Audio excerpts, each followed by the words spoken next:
Bien, bueno, retomamos la sesión de esta mañana con el bloque de comunicaciones. En primer lugar, intervendrá Ángel Hernández Sobrino, quien nos va a hacer exposición de la comunicación que presentan él mismo y Emiliano Almansa Rodríguez. Ángel Hernández es licenciado en Ciencias Geológicas por la Universidad Complutense de Madrid, doctor en Geología por la Universidad de Salamanca y profesor de Geología en la Escuela Universitaria Politécnica de Almadén. Por su parte, Emiliano Almansa es también profesor titular de la Escuela Universitaria de la Escuela de Ingeniería Minera e Industrial de Almadén y doctor en Ciencias Geológicas por la Universidad de Córdoba. Han participado ya anteriormente en nuestras jornadas y en la sesión de hoy nos presentan una comunicación titulada Transgresiones sexuales en España durante la Edad Moderna. Le cedo ya la palabra. Muchas gracias. Buenos días a todos.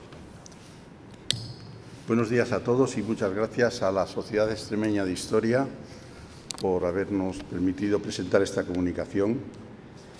Esta comunicación se titula Transgresiones sexuales en España durante la Edad Moderna, entre las cuales se citan la obscenidad, el estupro, el incesto, el amancebamiento, los tratos ilícitos y otras. Pero hoy solo les voy a hablar con brevedad de la más perseguida y castigada de todas, la sodomía o pecado nefando, lo que equivale hoy a la homosexualidad. A continuación contextualizaré brevemente el tema. El factor principal que caracterizó a la sociedad española durante la Edad Moderna es su carácter estamental y, como culmen de él, la monarquía absoluta. El derecho penal heredó la influencia romano-canónica de la época bajo-medieval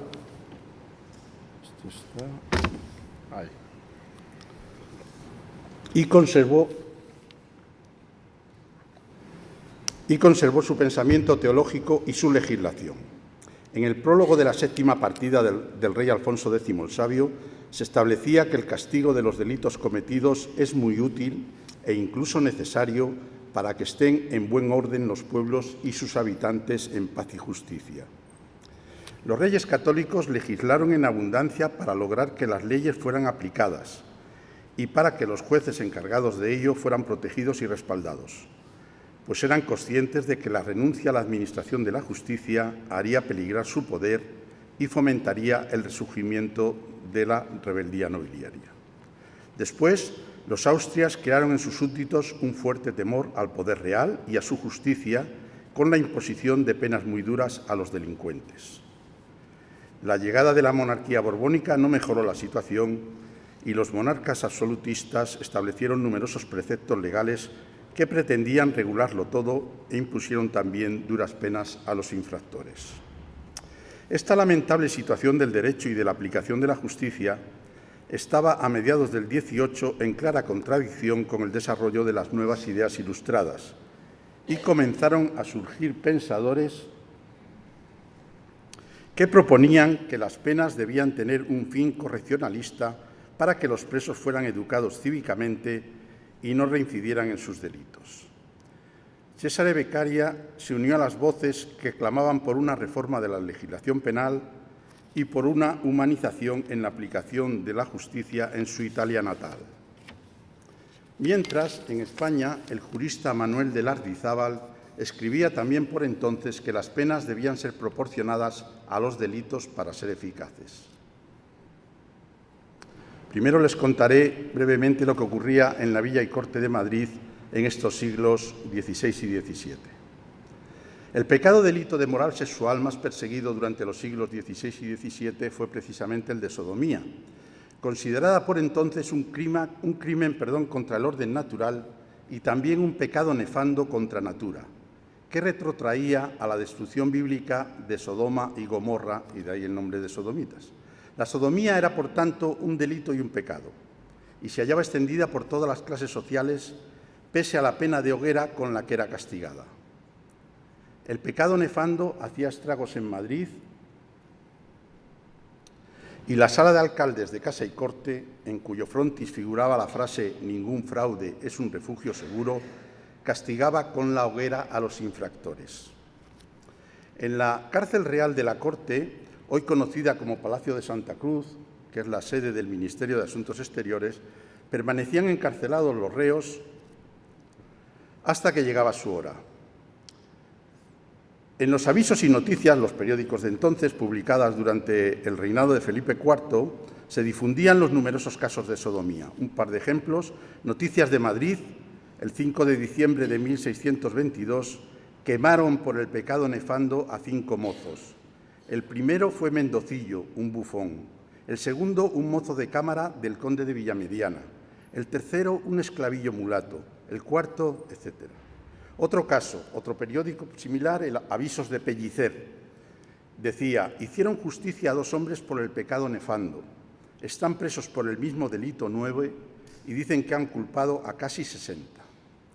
¿Qué ocurría mientras tanto en Sevilla? Sevilla era el puerto de Indias y durante la centuria del XVI sufrió una gran transformación y pasó de ser una ciudad agrícola a una metrópoli, la mayor ciudad de España.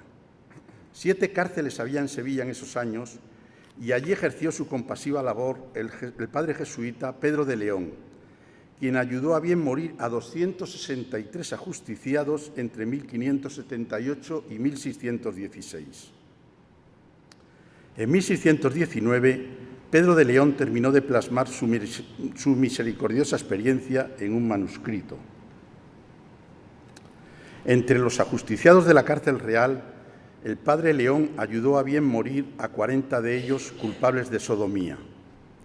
Todos ellos fueron quemados en la hoguera, excepto un napolitano que murió ahorcado en 1579.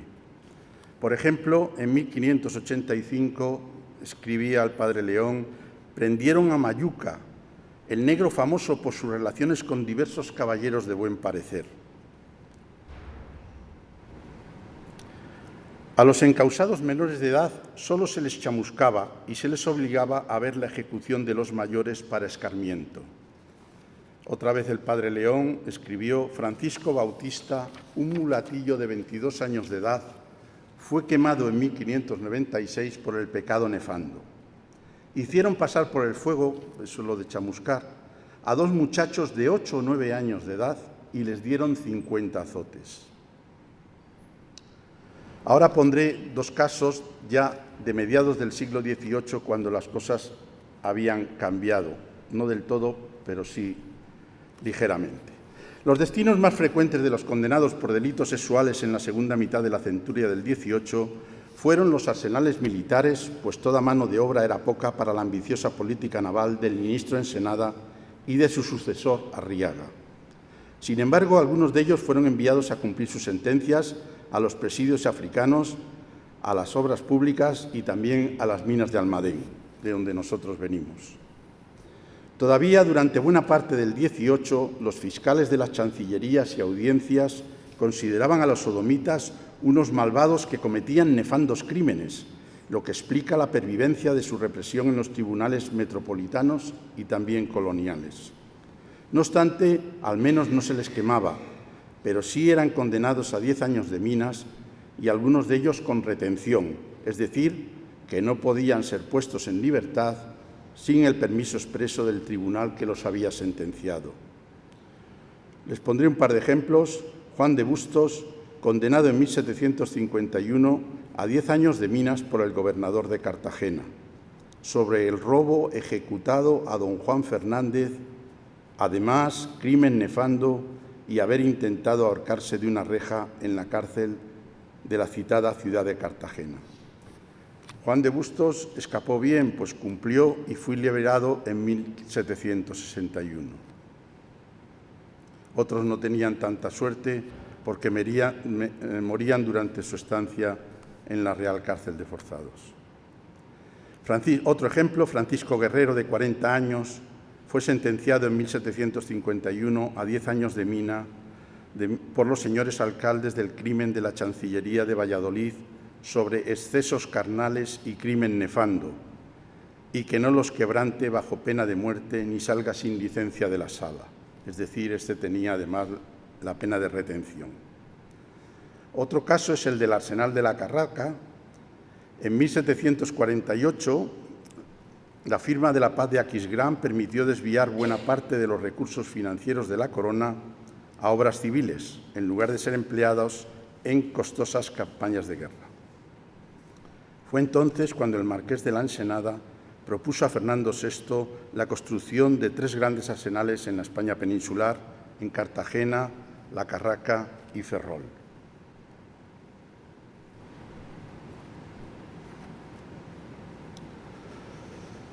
Entre los 1.321 expedientes de presidiarios del arsenal de la Carraca en el periodo de 1780 a 1791 hay varias decenas referidos a delitos sexuales. El delito más castigado era el de sodomía o pecado nefando, y los jueces reservaban condena muy dura para los infractores, el desagüe de los diques de carenar buques. Como creo que saben, eran pozos que se hacían para mantener seco el sitio donde los operarios carenaban los buques de nuevo y los preparaban para unos cuantos años más. Entonces había que mantener esa zona seca y había que bombear el agua continuamente, es decir, en el fondo de un pozo, ¿no? Un trabajo muy duro y donde además pasaban muchas horas, ¿no? Los bomberos. 2 casos también les presentaré. Luis Gallego, de 35 años, por ejemplo, natural de Granada, estaba sentenciado por la Real Chancillería de Granada en 1784 a 8 años en el dique, ese sitio, por trato torpe con mozos de menor edad. Y uno más todavía, Fernando Granero, de 48 años, natural de Tobarra, en el Reino de Murcia, condenado en 1784 a 10 años en el dique por pecado nefando. Como es lógico, muchos más datos sobre estos asuntos los van a tener a su disposición cuando se publiquen las actas de las jornadas. Y nada más, muchas gracias por su atención. Te han sobrado 5 minutos todavía, así. Bien, muchas gracias a Ángel Hernández por su brevedad, además, en la exposición de la comunicación, y ahora es el turno de Agustín Sánchez Rey.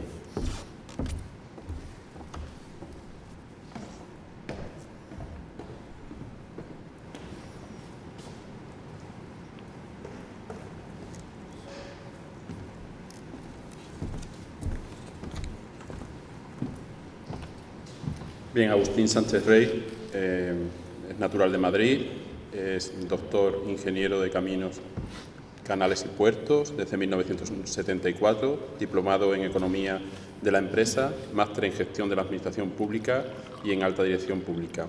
También es graduado en la Escuela Oficial de Periodismo y licenciado en Derecho y Ciencias de la Información por la Universidad Complutense. Esta mañana presentará una comunicación titulada «La percepción social de conductas sexuales fuera de la norma y su tratamiento penal desde los comienzos de la Edad Moderna en España y en Extremadura». Gracias. Muchas gracias a la Sociedad Extremeña de Historia. Y, en primer lugar, quería comentar que es un tema de la diversidad sexual que, por supuesto, muchas veces roza con la obscenidad. El trabajo que presento se basa en la documentación existente fundamentalmente en el Archivo Histórico Nacional, que reside en Madrid, donde hay una documentación muy copiosa y, naturalmente, en los expedientes judiciales, muchos de la Inquisición, pues los escribanos de la época transcribían las declaraciones. Y estas declaraciones muchas veces son un poco obscenas, por lo cual pido disculpas al auditorio porque hay que reproducirlas textualmente para no mistificar la historia. Puede ofender, y lo siento mucho, pero es así la literalidad de los textos reflejados por los escribanos en los procesos fundamentalmente inquisitoriales, que son los que más se conservan, ¿no? Bueno, he procurado en este trabajo buscar antecedentes en Extremadura y en la zona en la que nos encontramos. Y por eso empiezo con una transgresión que es la sodomía, como han comentado anteriormente, pero luego voy a ir pasando, si tengo tiempo escaso, voy a ir pasando revista a otras transgresiones no normativas, como se dice actualmente, como es el lesbianismo, como es el bestialismo, como, en fin, todo lo que es, bueno, por supuesto, el transexualismo, todo lo que ahora se conoce bajo las siglas LGTBI y más, ¿no? Eso es un poco lo que voy a tratar de conocer. Y empiezo con un caso que tuvo lugar en Plasencia, en Extremadura, en 1510, donde, bueno, pues era regente Fernando el Católico y quemaron, prendieron a un caballero que había metido la mano por debajo del calzón de un muchacho, ¿no? Bueno, pues, y le propuso pues relaciones sexuales. Llegó el caso a manos del corregidor y, por supuesto, en aplicación de la normativa de la época, pues fue condenado a muerte, a morir en la hoguera, y previamente pues se le paseó montado en un borrico. Iba leyendo el alguacil, el pregonero, dice: esta es la justicia que manda hacer la reina Nuestra Señora a este hombre, está hablando de Juana la Loca, la reina, por puto, que es como se llama entonces a los homosexuales. Por puto, mándalo quemar por ello. Bueno, el caso es que la normativa que aplicaba, que era la del pecado nefando, como ustedes saben bien, es la negación de la palabra nefando, que en latín quiere decir digno de nombrarse. El nefando es un pecado, un delito, un acto que no puede ser nombrado, y así lo reflejan en las normas de la época, ¿no? Aplicaba una norma dada en 1497 por Fernando el Católico. Y, bueno, no voy a leer la norma, pero esa norma, pues, por supuesto, establecía unas penas severísimas. Penas severísimas, pero que eran prácticamente un desarrollo de la normativa anterior. En la España medieval, pues los fueros locales normalmente castigaban también con la pena de muerte, que para la hoguera, y con previa castración, en muchos casos, de los que cometían el pecado nefando.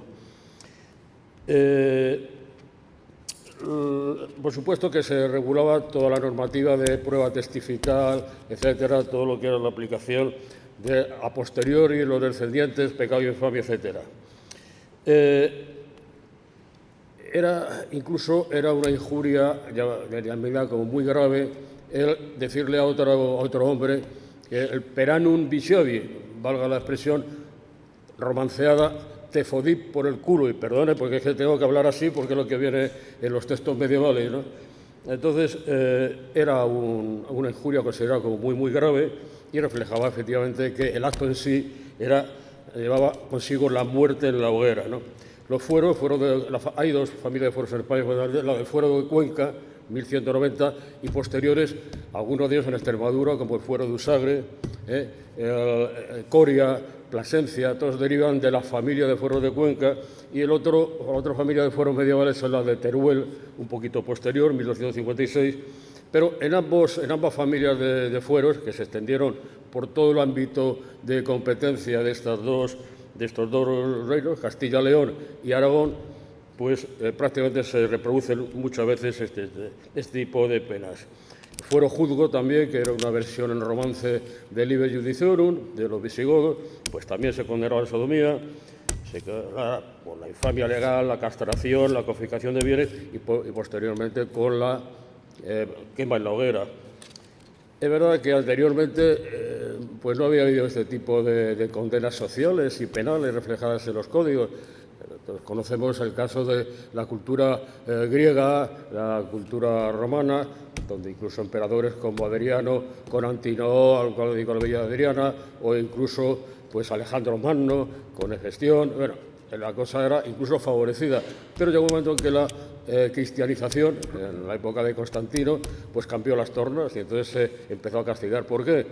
Porque se entendía que era una transgresión del orden natural, es decir, que todo lo que no iba orientado a la procreación, pues era un delito de herejía. Así lo contempla incluso la norma, la pragmática de 1427 del Senado Católico, que habla de que efectivamente es algo contra natura, ¿no? Y efectivamente tanto los posteriores razones, como por ejemplo era necesario en esta época de las guerras medievales, ¿no? Era mantener la virilidad para que las fuerzas combatientes pues estuvieran en condiciones, como también incluso muchas veces por razones políticas y económicas. Luego comentaré un caso, por ejemplo, del conde de Ampurias, al cual se le procesó por sodomía, por homosexualidad. Por cierto, hablamos de homosexualidad reciente, del siglo XIX más o menos. Anteriormente toda la legislación inquisitorial habla de sodomía y dentro de eso incluye pues otros pecados como el bestialismo, la bestialidad, llaman los procesos judiciales, etc. Bueno, el caso es que el fuero juzgo, el fuero real, también castigan con la pena de muerte en la hoguera previa a la castración. Eran colgados en las piernas y en algunas ocasiones se le colgaban los testículos, se le colgaba del cuello, era el palo donde le quemaban, ¿no? Las partidas, has citado antes la partida setena, la séptima partida, se habla también del pecado nefando y de los castigos que corresponden. El pecado se extiende a todo el territorio en el cual se ha cometido el acto y, bueno, pues eso acarrea hambre, pestilencia, tormentos, dice la partida de Alfonso X, la séptima partida. Ahí se desarrolló también el proceso que hay que hacer, quién puede acusar, cómo se toman. En la pragmática de Fernando el Católico incluso se asimila este delito a los crímenes de herejía y lesa majestad, que eran los más graves. En alguna ocasión incluso se indulta a ciudades de una serie de castigos, salvo el pecado de sodomía, por equipararlo al de lesa majestad y al de herejía, ¿no? Bueno, el caso es que en esta séptima partida se incluye por primera vez a la mujer, pero limitando el delito al caso de su relación con animal, no con otra persona de su mismo sexo. Estamos hablando ahora de lesbianismo. La infamia se extendía también a la comunidad, como digo, y hay casos incluso literarios. En la narración del viaje de un fraile alemán, Jerónimo Munzer, que viaja por España sobre 1494, pues se dice que en Castilla a los sodomitas se les colgaba por los pies y se les castraba. Ya he dicho antes cómo se les colgaba, ¿no? Bueno, el primer documento judicial, por decirlo de alguna manera, sobre este tipo de procesos data de 1408. Es un señor de Murcia, Alfonso Pérez Cardador, acusado de haber cometido adulterio con un mozo. Y antes y después había habido ya procesos. Por supuesto que en algunas veces se confundía o se mezclaba este delito del pecado nefando contra la natura con otras prácticas también castigadas, como a los judaizantes o, por ejemplo, otro tipo de los alumbrados, por citar el caso conocido muy bien en Llerena. Bueno, el caso es que esta legislación, las partidas, figuran en la nueva y la novísima recopilación, con lo cual estuvieron en vigencia durante muchos siglos, hasta que se promulgaron los códigos modernos, ya el Código Penal 1822, el trienio liberal, pero estuvo vigente durante muchos siglos en nuestro país, tanto en el ámbito castellano-leonés como en el ámbito del Reino de Aragón. Por supuesto que el castigo en esta partida, hemos dicho que incluía también, en algunos casos, a la sodomía entre mujeres, pero no se considera que era tan grave porque existía la imposibilidad de emisión de líquido seminal, ¿no? Con lo cual, pues en teoría no se desvirtuaba la economía de la procreación. Bueno, pues digamos que no se perturbaba el orden natural de las cosas, del engendrar hijos, etcétera, etcétera. Hay dos glosadores de las partidas, uno notable de Guadalupe, Gregorio López, otro valenciano, Antonio Gómez, que también glosan, como es natural, esta ley. Y dice, bueno, en el caso de mujeres, el acceso a la mujer, aunque fuera la propia o no fuera la propia, es también per vias exterioris contra natura, era también castigado como delito nefando, ¿no? Salvo, si era más leve que en el caso de los hombres, salvo que incluyera algún instrumento material, en cuyo caso también esta sodomía entre mujeres debía ser castigada con la hoguera por la intervención de ese aparato. Luego citaremos si no tenemos algún caso. También hay que comentar que cómo se castigaba este delito. Pues sabéis, o los ha comentado aquí, que era el Santo Oficio, la Inquisición, la que juzgaba el delito de sodomía en el Reino de Aragón. En el resto, pues era la justicia real. ¿Por qué? Pues porque había habido, en el tiempo de Fernando el Católico, en 1509, pues había cedido al Santo Oficio, a la Inquisición, el juzgar este tipo de delitos en los territorios de la Corona de Aragón. La Inquisición fue instituida, como ustedes saben, en España en 1478 y permaneció ejerciendo hasta 1834, en que fue derogada por la regente, en este caso, viuda de Fernando VII, Cristina de Borbón. Hasta entonces estuvo vigente 350 años y, por supuesto, llevó a cabo muchos procesos inquisitoriales por este delito de sodomía, que son los que se conservan muchísimo. Es decir, si alguno de ustedes tiene el placer de investigar en el Archivo Histórico Nacional, hay muchísima documentación, por supuesto, procedente de la sección de Inquisición, procedente del Consejo de la Suprema Inquisición, la Suprema y General Inquisición, a lo cual había que enviar la relación. Por ejemplo, de Llerena hay muchas relaciones. Lo que pasa es que en Llerena pertenecía al territorio castellano-leonés y ahí no era la Inquisición la que debía juzgar el delito de sodomía, sino la justicia real, los corregidores, las audiencias de Valladolid fundamentalmente y en algunos casos de Granada y de Sevilla. Pero la documentación que existe muy abundante y casi pornográfica en la lectura es la que procede de los expedientes, los legajos de la Inquisición procedentes de los tribunales de Barcelona, de Valencia, que tenían que enviar al Consejo de la Suprema y General Inquisición todos los expedientes de este tipo, ¿no? Es verdad que hubo una cierta contradicción. Al principio, ¿quién tenía jurisdicción para juzgar? Incluso en Aragón hubo protestas de algunos territorios de la Corona de Aragón que entendían que debía ser la justicia ordinaria, la justicia civil, no la justicia eclesiástica, la Santa Inquisición, pero al final quedó así claro, era la Inquisición la que operaba y juzgaba los casos de sodomía en esos territorios y no nada. En Zaragoza, pues denunció al Santo Oficio que en el Figón, en la posada donde se alojaba, pues vino a parar un mendigo y por la noche él y el figonero, el posadero, pues tuvieron la curiosidad, oían gritos en la habitación exclamaciones en la habitación donde estaba alojado el mendigo, que había ido con un muchacho manco y desorejado, lo cual implica que tampoco era una persona de buen vivir, digamos, y había ido con otro joven. Fisgaron por la cerradura y comprobaron que efectivamente estaban desnudos los dos, el muchachuelo manco y el otro era un poquito mayor. Y que, pues el mendigo que había alquilado la habitación, pues les hacía lo que tenía por costumbre hacerle, luego se limpiaba sus partes y las piernas y luego se iba a rezar a una virgen que tenía en un candil que llevaba consigo. Bueno, el caso es que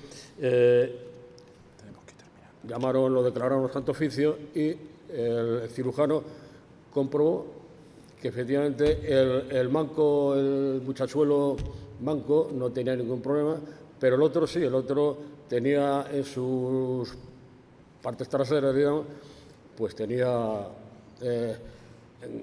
gálicos. Gálicos era sífilis, el morbo gálico, el mal francés, etc. Lo cual indica que efectivamente había habido ahí ese tipo de actuaciones, los cuales lo condenaron, etc. Sí, voy a acabar. Las penas no se podían conmutar, en el caso de las penas por el morbo gálico, y los juicios se extendían a todo tipo de personas, nacionalidades. Había muchos genoveses, italianos en general. Por cierto, algunos profesores siendo napolitano, lo normal es que sea Bujarrón. Bujarrón, por cierto, una palabra procede de los búlgaros, porque en aquella época a los búlgaros se les consideraba que eran muy proclives a este tipo de actuación. Bueno, el caso es que es curioso, muchas veces muchas de las relaciones son curiosas. Bueno, el caso es que afectaba a todo el mundo, tanto todas las razas, todas las nacionalidades, todas las clases sociales. Ya limitaron a comentar, por ejemplo, un caso muy célebre fue el del último maestre de la Orden de Montesa. Era pariente de San Francisco de Borja, era sobrino de San Francisco de Borja, era hijo del duque de Gandía, hermano de San Francisco de Borja, y este fue condenado también por sodomita. Es curioso porque en el proceso, que ha desaparecido, pero en cambio se conservan las deposiciones, los testimonios de los testigos se conservan y se lee perfectamente toda la narración de los hechos. Había dos mujeres en Madrid, probablemente eran prostitutas, una de 25, otra de 19 años, que tenían una casa de conversación, un eufemismo para disfrazar las casas de juego y de casas de citas, que se diría de alguna manera, ¿no? Bueno, el caso es que estas testificaron que había un rufián, apellido que se utiliza ahora, había un rufián dedicado al proxenetismo y a este tipo de actuaciones, y jugando en la mesa con el maestre de Montesa, pues el rufián perdió, y por 3 veces consecutivas pues mandó a que le trajeran más dinero a la mesa de juego, ¿no? Y le preguntaron las dos mujeres que vivían en Lavapiés, en Madrid, pues le preguntaron que a dónde iba a traer tanto dinero, ¿no? Y este contestó, el rufián Miguel de Castro Serrano, fue quemado, aunque luego las dos mujeres dicen que era una pena porque era tan bizarro y tan galán que lamentaban mucho que lo hubieran quemado, ¿no? Pero el caso es que dijo el Miguel de Castro, el rufián, que se lo traía de la casa de su puta, y perdonen la expresión.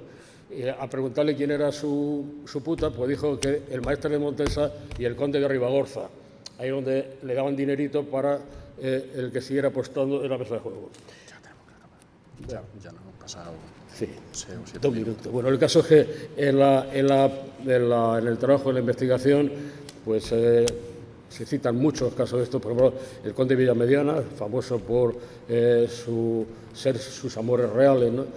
Este también fue condenado a una pena leve porque fueron quemados varios de los que trabajaban con él, con paje, etcétera, etcétera. Y muchas historias de estas pues las podrán, si tienen curiosidad, verlas en el trabajo que se publique.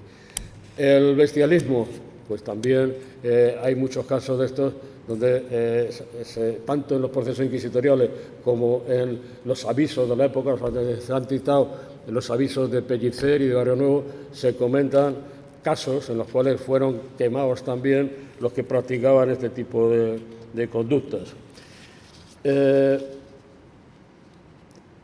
Es importante también comentar, hemos dicho antes, que también el mantener relaciones sexuales con una mujer fuera de lo que sería lo normativo también era penado y era castigado por los tribunales inquisitoriales. En cuanto al lesbianismo, pues efectivamente también se condena. Hay procesos muy curiosos. Por ejemplo, hay uno de las llamadas las cañitas, que eran 2 mujeres, una era viuda, y era viuda de cierto nivel económico, otra era empleada doméstica, digamos, que mantenían relaciones. Es curioso cómo en el proceso se transcriben todas las formas en las cuales estas 2 mujeres actuaban, incluso utilizando, pues no sé cómo decirlo sin ofender, valdrés. Valdrés es la palabra que en esta época pues se refería a lo que ahora se utiliza modernamente en este tipo de conducta. Bueno, el caso es que se les condenaron, primero en Valladolid, luego fueron a Salamanca y se les condenaron por este tipo de actuaciones. Otro tipo de... Bueno, el conde de Ribagorza, por cierto, que antes se ha citado también, era también un cliente del rufián Miguel de Castro, incluso se le descubrió en la cama en alguna ocasión. Incluso se agravó la cosa porque se había asesinado a su mujer, estamos hablando de 1571, hija de los duques de Escalona, un buen matrimonio, pero fue apresado y ajusticiado en Torrejón de Velasco, por ambas cosas, por el asesinato de su mujer y por las relaciones homosexuales que tenía con el rufián antes citado. En Sevilla, ya tenemos que terminar. otro tipo de conductas transgresoras o no normativas, diría ahora, pues hemos dicho que son las del bestialismo, y hay muchas relaciones en las cuales se cita, hay en alguna noticia de los avisos de Pellicer se cita que uno que estaba echando basura en el campo, pues se ve que estaba enamorado de la mula, y entonces se describe cómo se quitó las calzas y el vestido que llevaba y hacía meneos con la mula y tal. Fue apresado, condenado y, por supuesto, se le llevó a la hoguera sin mayores problemas, ¿no? Y de todo tipo. Antes he comentado, los soldados era bastante corriente el cometer este delito. Marineros, algunos incluso embarcaban porque sabían que allí se podía hacer este tipo de conductas. Religiosos, pues muchísimos religiosos, algunos son bastante repulsivos, maestros de novicios, que él lo cometió con 23 novicios, incluso a un novicio le llamaban la puta del fraile, porque era asiduo, era el más asiduo de los que... Otro religioso, que era administrador de una finca en Orihuela, pues también, este es curioso porque lo hacía con algunos de los agricultores que eran arrendatarios de las fincas del conde, ¿no? Y alguno de ellos incluso le enfermó de la melancolía que le producía probablemente el deshonor o la vergüenza. Ya tenemos que terminar. Es que vamos muy pasado de tiempo. Sí, pues, en fin, casos de estos, como digo, conclusión. Nunca en las actuaciones penales y judiciales se penaliza, y esto es importante subrayarlo y acabo, es importante subrayar que nunca se castigaba, digamos, la actitud, en el caso de los gays, por ejemplo, la actitud feminoide. Incluso Quevedo critica el uso de guedejas en la época. Bueno, eso nunca se castigó. Lo que sí castigaba era la actuación, el acto sexual. Eso sí se castigaba. Y ya el otro cosa que he podido sacar de la cantidad de documentos, etcétera, es que, bueno, tampoco fue tan grave la actuación de el Santo Oficio, de la Inquisición, en los casos de sodomía. Solamente, prácticamente de todo lo que hemos visto, es del 2 al 5% de los casos procesos inquisitoriales son los que se refieren a sodomía, incluyendo ahí, ya digo, el bestialismo, lo que hoy se llamaría el lesbianismo, etcétera, etcétera. Y, por supuesto, mucho menos víctimas mortales, porque muchos de ellos no se les condenaba por suspensión del acto o porque morían antes de que se hubiera sentencia y, por consiguiente, pues no había acto como tal. Pues muchas gracias por su atención. Te has ido al doble de tiempo, ¿eh? ¿Sí?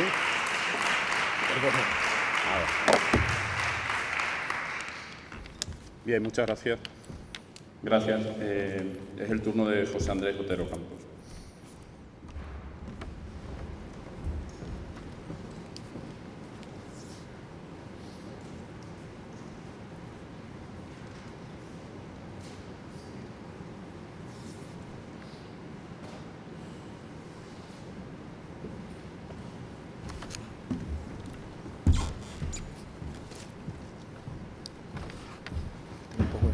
Voy a ser generoso con el tiempo, pero no te vayas al doble.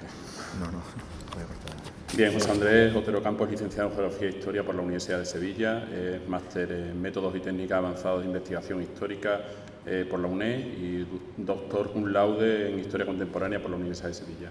Tiene publicados numerosos artículos en revistas especializadas, sobre todo también en temáticas de su especialidad de estudio. Él va a pronunciar una comunicación, va a presentar una comunicación que se titula De vivir torpemente a los matrimonios entre señores y criadas, las relaciones señoras-sirvientes en España a comienzo de la Edad Contemporánea. ¿Dónde está la presentación? La tienes minimizada aquí. Tienes que tenerla aquí. No, esa no es. No, tampoco. No sé dónde la tiene. Bueno. Espérate que ahora viene mi compañero y te la pone. Ahí lo pone.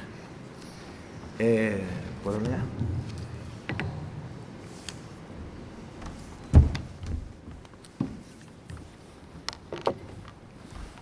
Bueno, mientras encontramos la presentación, quería comentar al ponente anterior que se ha disculpado varias veces por el lenguaje soez y me ha venido a la cabeza que el lenguaje soez no se utilizaba únicamente en estos procesos inquisitoriales, sino que me he acordado, por ejemplo, del soneto 20 de Shakespeare, ¿vale? Que es uno de los poemas de amor más bonitos que he leído y está dedicado probablemente a un hombre, al conde de Southampton.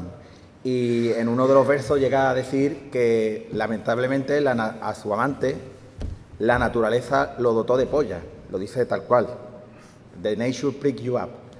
Y más antiguo, Cátulo de Verona, en su poema 16, también estaba harto de dos autores que lo criticaban por la dulzura excesiva de sus versos. Y él les escribió un poema, el Carmen 16, que me acuerdo que decía, creo que la apunta por aquí, era pedicabo ego vos et irrumabo, Aureli patique et quinoedae furi. Es decir, sus enemigos, los que lo criticaban por dulce, eran Furio y Aurelio. Y empieza con estos dos versos, que literalmente tiene varias traducciones, pero bueno, la más aceptada es literalmente: os daré por culo y me la chuparéis, mamón de Aurelio y marica de Furio, ¿vale? Es decir, que este lenguaje soez llega a, bueno, pues a las más altas cotas de la literatura. Yo no voy a hablar de eso, era algo que se me ocurrió mientras buscábamos la presentación. Bueno, yo de lo que voy a hablar es de, aquí tenéis el título, Vivir torpemente, los matrimonios entre amos y criadas. Y esto es como una especie de hilo de una investigación más amplia que estoy haciendo sobre el mundo de los criados. Ya hay un hueco historiográfico en el mundo de los criados, que es un colectivo mudo. Se ha investigado mucho sobre, por ejemplo, los jornaleros, la forma de vida, y ha desplazado a un colectivo que es el de los criados. Bueno, pues tirando de ahí del hilo, ha salido, digamos, esta comunicación, que ya digo, voy a hacer bastante breve, y vamos a empezar pues con la evolución de la terminología, ¿vale? Es decir, vamos a ver cómo se consideraba en el tiempo el asunto de los abusos. Si era en el ámbito público, como veis aquí, el castigo era bastante más severo. Es decir, si se producía una violación en la calle. Mientras que en el ámbito privado podíamos tener, estoy hablando de los siglos XVIII y XIX principalmente, el tránsito entre ambos siglos, si era un abuso puntual, se llamaba estupro, que no es exactamente, no tiene las connotaciones que entendemos por estupro hoy día, mientras que si era prolongada, y consentida en el tiempo la relación, se llamaba amancebamiento, o el término que da nombre a mi comunicación, que es vivir torpemente, ¿de acuerdo? Que otro de los comunicantes también ha hecho referencia a él. Bien, nos encontramos en un momento en el tránsito del siglo XVIII y sobre todo en el siglo XIX, en el que se produce el ascenso de la burguesía. Hay un cambio, llega la revolución industrial, el modelo anglosajón no es tan aplicable a España, pero lo que se produce desde luego es la feminización del servicio doméstico que hasta el siglo XVIII principalmente lo habían practicado hombres, lacayos, chambelanes, etcétera. Ahora son mujeres las que empiezan a dedicarse al servicio doméstico, lo que dura hasta nuestros días. De manera que nuevas capas sociales con el ascenso burgués llegan desean adoptar servicio público, servicio doméstico, perdón. Evidentemente, estas nuevas capas sociales, profesionales liberales, abogados, profesores de universidad, comerciantes, no disponen del dinero que tiene un aristócrata para tener un servicio doméstico, digamos, especializado, de manera que recurren a una mujer para todo, que es prácticamente el modelo que ha perdurado hasta nuestros días. ¿De dónde vienen estas mujeres? Pues del ámbito rural. Mi ámbito de estudio es principalmente la ciudad de Sevilla y lógicamente, vienen en círculos concéntricos, la mayoría de los pueblos de alrededor, pero me ha sorprendido mucho los que vienen de la zona de Extremadura, Llerena, Fregenal, la zona más cercana de Badajoz a Sevilla. Bien, estas mujeres que se van de casa porque suponen una carga económica, llegan a la ciudad y tienen pocas posibilidades. En Sevilla pueden dedicarse, por ejemplo, a hacer cigarreras con la fábrica de tabaco, pero otra de las opciones es el servicio doméstico, que es el más amplio, o bien se pueden dedicar a la prostitución.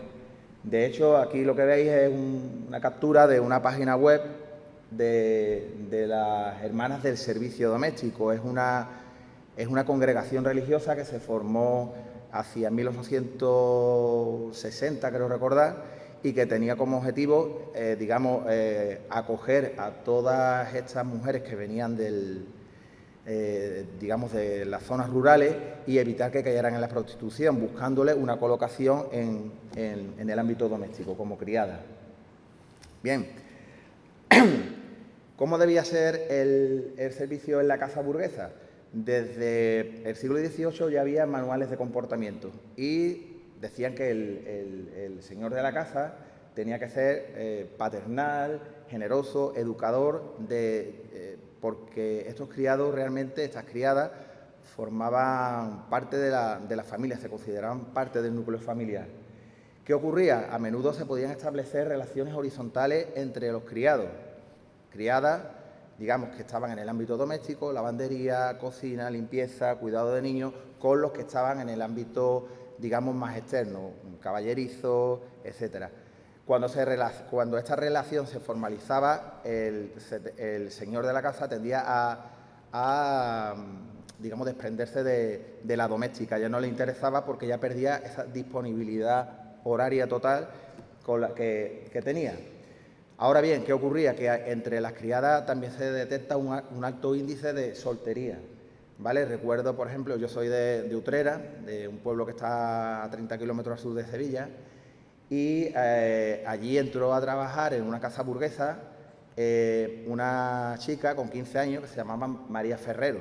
¿Qué ocurrió? Que conoció a 6 generaciones de la familia y al final era ella la que reprendía por lo visto, nunca tuvo una riña por parte de los señores y los papeles se invirtieron. Era ella, con la edad, la que fue cogiendo un estatus de poder y de respeto dentro de la familia. De hecho, la tercera generación de la familia, pues salió uno de los miembros era artista y la representó en esta escultura que tenéis aquí, es María Ferrero.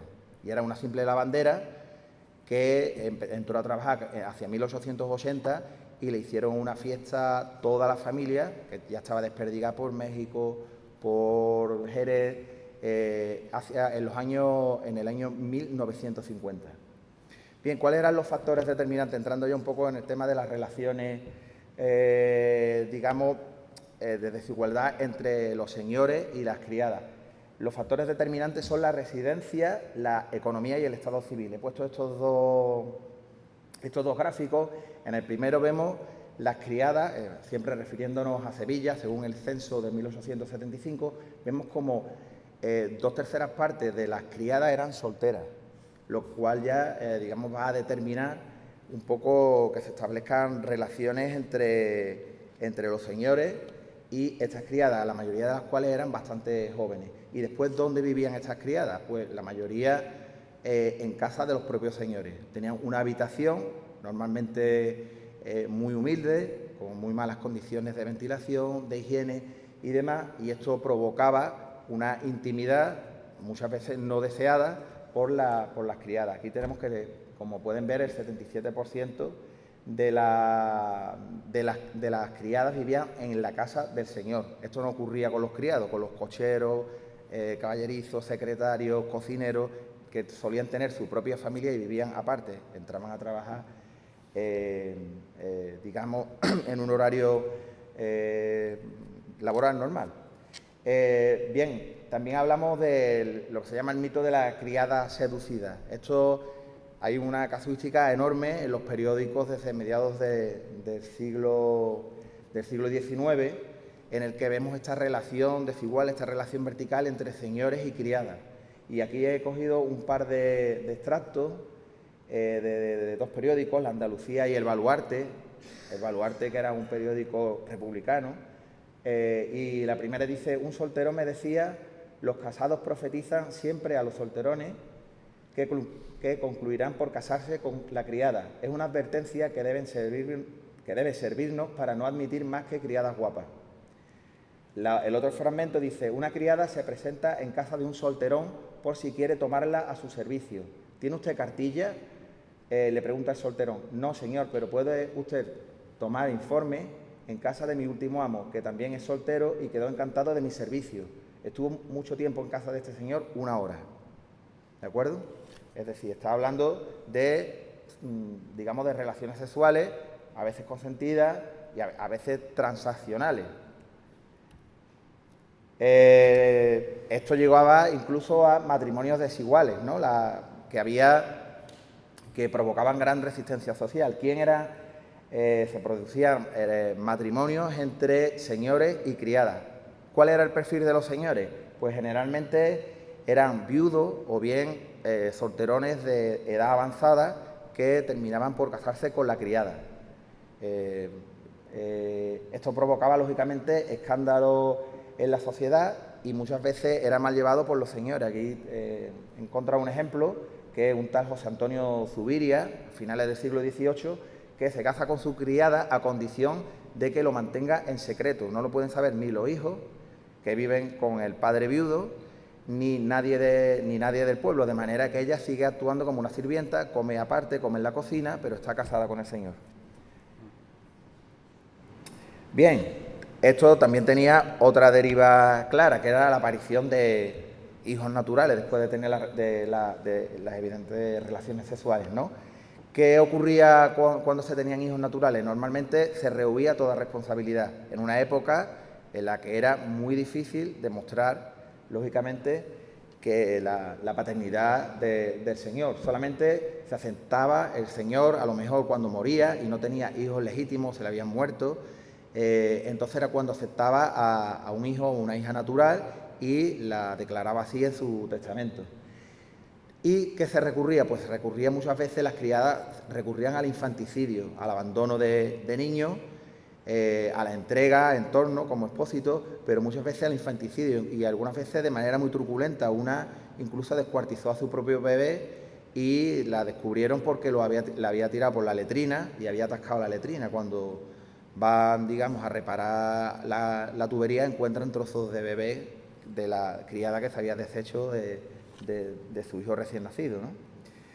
Y ya dije que iba a ser breve, de manera que planteo como conclusiones la siguiente. Primera, que el servicio doméstico todavía es un gran desconocido en cuanto a la historiografía y no es un sector desdeñable. En el siglo XIX supuso el 30% del sector terciario, es decir, la terciarización en España responde al modelo anglosajón, ¿dónde? Pues prácticamente en Cataluña y en el País Vasco. En el resto tenemos que ser un sector secundario muy delgado y una afluencia a las ciudades de jornaleros que buscan trabajo sin estar cualificados para trabajar en fábricas y de mujeres que van a trabajar en el servicio doméstico, ocupando la gran mayoría del sector terciario, como digo.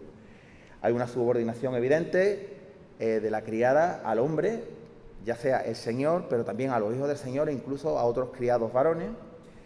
Estas criadas fueron fundamentales para el auge urbano.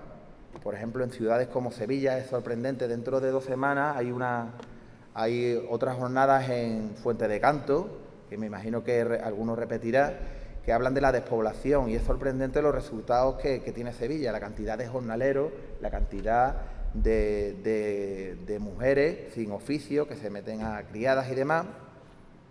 y que son las que hacen que la ciudad crezca demográficamente. No es un modelo anglosajón de éxodo rural para trabajar en la industria. Esto no ocurre en ciudades como Sevilla, aunque no es que no hubiera revolución industrial, pero desde luego no tenía la potencia de otras ciudades españolas. Y por último, hablar de que las condiciones de vida de estas criadas pues, eran realmente miserables.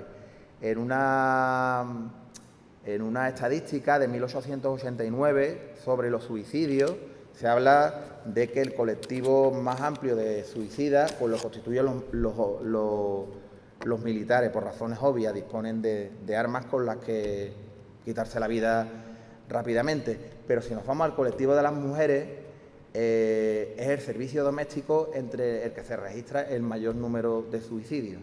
¿De acuerdo? Y con esto he acabado. ¿Vale? Gracias. Muy bien, muchas gracias. Aparta de tiempo. Sí.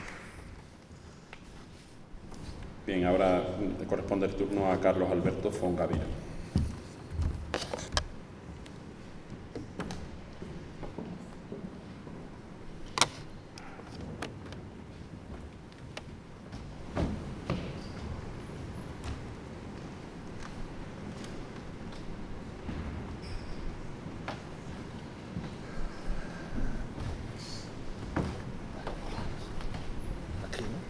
¿Tienes presentación?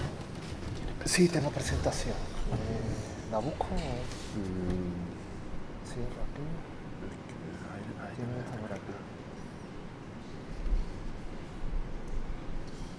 ¿Estas son todas las que las tenéis descargadas? Sí. Pero no encuentro la mía. O no sé el título que la habrán puesto.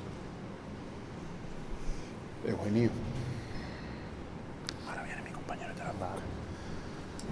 Yo la traigo en un pen también, que si lo vemos apurado de tiempo. No, pero lo tienes ahí, no te preocupes. Tú eras Manuel, ¿no? Sí. Cuando yo vea que me agote, me corta sin problema Sí, el tiempo. sí. Carlos Alberto es licenciado en Historia y diploma en Estudios Avanzados en Historia, Ideología y Culturas Políticas Contemporáneas por la Universidad de Sevilla. Y su campo de investigación está centrado en las crisis de refugiados alemanes y cameruneses internados en la Guinea Española en el transcurso de la Primera Guerra Mundial. Él va a presentar una comunicación titulada Matrimonios interraciales en Alemania, un increíble debate parlamentario, 1912.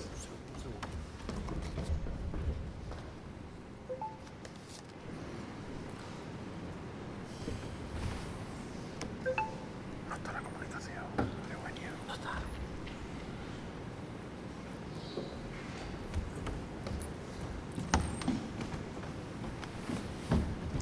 ¿Lo pruebo?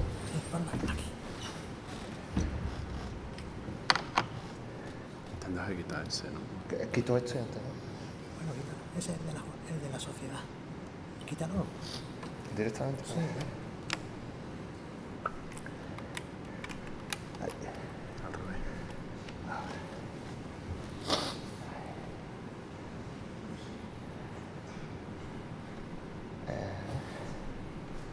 Lo está instalando. No está instalado. Ahora. Ahora. Este. Vale.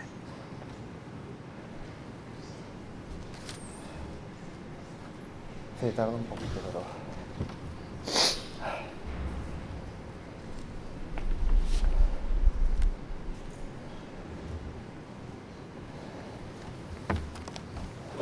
Modo presentación. Gracias.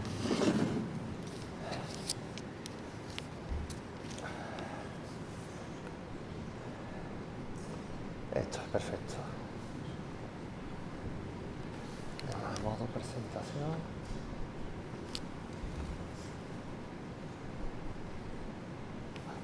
Se ve, ¿no? Vale, Sí, perfecto. Hola, buenas tardes. Bueno, no acabo de empezar y ya estoy cansado, como habéis visto. En primer lugar, gracias a todos vosotros, a los asistentes, por vuestra compañía y vuestro interés en estas jornadas de historia de Llera. Y, por supuesto, a los organizadores, a todos los compañeros y amigos que nos encontramos aquí. Siempre es un placer viajar a Extremadura, pero si el motivo por el cual venimos es para hablar de historia, de cultura, pues doble placer. Voy a intentar ser directo, resumir, porque el tema es muy amplio. Eso sí, os invito a viajar, porque el tema de mi comunicación nos vamos a alejar un poquito del marco geográfico que se ha estado utilizando estos días. Nos vamos a ir a Alemania y luego vamos a proyectar esos vectores al mundo colonial, es decir, vamos a viajar al Océano Pacífico y a África. Y en este triángulo geográfico vamos a ver un tema muy interesante, como son las relaciones o matrimonios interraciales, en un país que todos conocemos como es Alemania y la historia suya en el siglo XX, lo cual nos va a sorprender. Expongo el primer fotograma que estáis viendo porque voy a empezar un poquito por el final. Vamos a llegar hasta aquí y para llegar hasta aquí vamos a empezar por aquí. Un chico alemán con el uniforme de las Juventudes Hitlerianas y una chica de raza negra, específicamente mulata, en la Alemania nazi. Todos sabemos lo que significó históricamente la Alemania nazi, esa feroz legislación contra determinados grupos étnicos, religiosos, su teoría de la discriminación de la raza, la eliminación física incluso, ¿no?, que derivó en la tragedia del Holocausto, pero hasta llegar a ese punto, a ese descenso a los infiernos, pues hubo un previo totalmente contrario. Nos va a sorprender, pero es que 20 años antes de los nazis, en Alemania se debatió todo lo contrario, es decir, cómo se podía aceptar y normalizar las uniones interraciales, es decir, entre los alemanes y los súbditos coloniales. Algo realmente increíble y os invito a que os sorprendáis. Este cuadro hoy no nos sorprendería ni nos escandalizaría, no sería motivo obviamente de sorpresa, pero si os digo que este cuadro se pintó en 1890 en la corte del Kaiser Guillermo II, un país que siempre se ha simplificado como un país muy autoritario, jerárquico, militarista, la verdad que nos sorprendería, ¿no?, que tuviera lugar esta obra de arte. Fue pintado por un pintor alemán, Emil Dessler. No se conocen muchas obras de él, pero esta, la verdad que es bastante llamativa. Se llama La felicidad de un amor prusiano.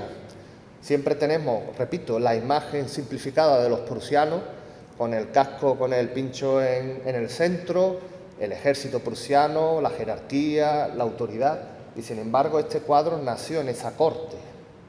Una chica alemana con una mirada dulce, contemplativa, amorosa y agarrada del brazo por un chico africano en una actitud bastante cercana, por no decir cariñosa e incluso entrañable. Ahora veremos quién es quién y cómo se llegó a esta representación. Esto sería un tema largo de hablar, pero obviamente antes de hablar de un tema histórico concreto siempre hay que situar el contexto para que no nos perdamos. Hay que tener en cuenta que Alemania era un país de reciente unificación política, siempre había estado dividido y no tenía una trayectoria colonial o imperialista, a diferencia de Francia, de Inglaterra, de España, Portugal. Entonces Alemania, digamos que nació al concierto de las naciones con esa virginidad colonial, por decirlo de alguna manera. Berlín fue la capital donde se dividió el continente africano, pero Alemania, con esa inexperiencia colonial, adquirió unos territorios dispersos por el mundo, ¿no?, en África y en las islas del Océano Pacífico. Esto es un mapa, a grosso modo, para que veáis las posesiones alemanas que tenía en África. Son las partes que aparecen sombreadas de ese color verde tenue, ¿no? Tanzania, Camerún, Togo, gracias, y Namibia. Las relaciones colonizadores-colonizados. El colonialismo, hombre, lo hacemos de una manera homogénea, ¿no?, como si todos los colonialismos fueran iguales. Obviamente tienen en común el denominador común de que someten a poblaciones foráneas, ¿no? Pero luego el modelo colonial ibérico, por ejemplo, Portugal y España, pues tiene diferencias con el anglosajón, con el francés o el holandés. Alemania, repito, no tenía una escuela colonial ni un antecedente colonial. Entonces, ¿cómo se enfrenta el Imperio alemán ante el hecho de colonizar otros pueblos, más allá de sus fronteras? Pero hay que tener un dato muy significativo en este argumentario, y es la tasa de migración alemana que se derivó a sus colonias. Es decir, la mayoría de los emigrantes alemanes emigraban a América, no a sus colonias, lo cual hubiese sido lo natural, ¿no?, como ocurrió en España, ¿no?, que los emigrantes emigren a las colonias de la metrópoli. Entonces, esos territorios africanos y del Pacífico recibían muy pocos emigrantes alemanes, incluidos mujeres alemanas o familias alemanas.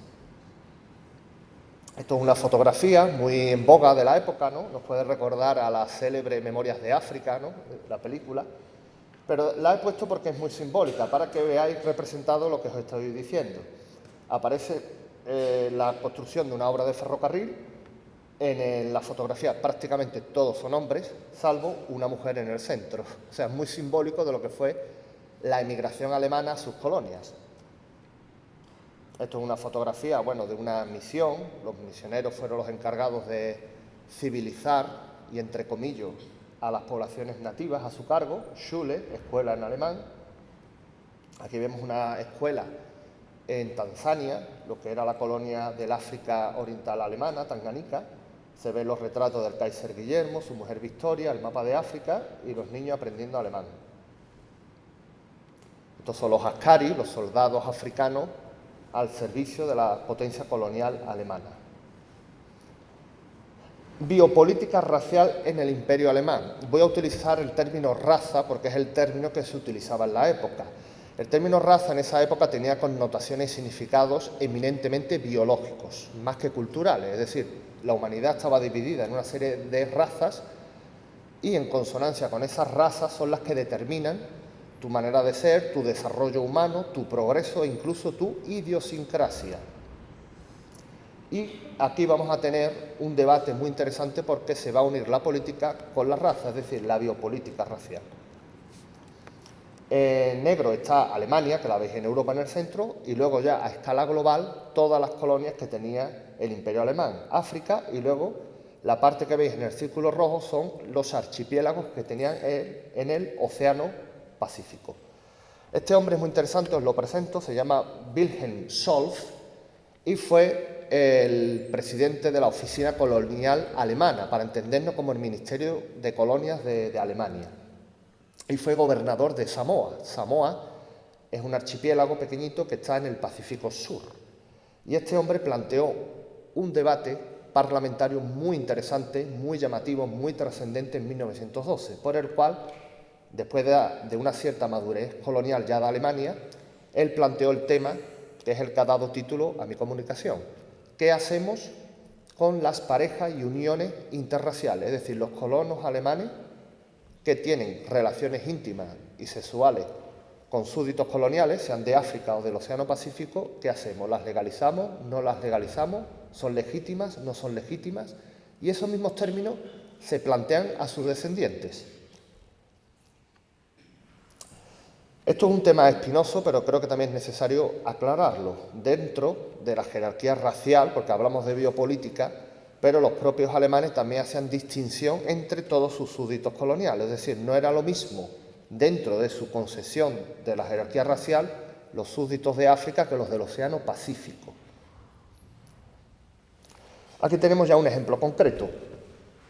Esto es la isla de Samoa, que es la que hemos comentado antes. Antes un compañero me ha gustado que puso por la mañana el retrato de una mujer de Samoa, de la Polinesia, y es verdad, porque esto entronca, ahora vamos a ver otras imágenes, con la idealización que se tenía en la Europa de la época de las poblaciones y especialmente de las mujeres de la Polinesia.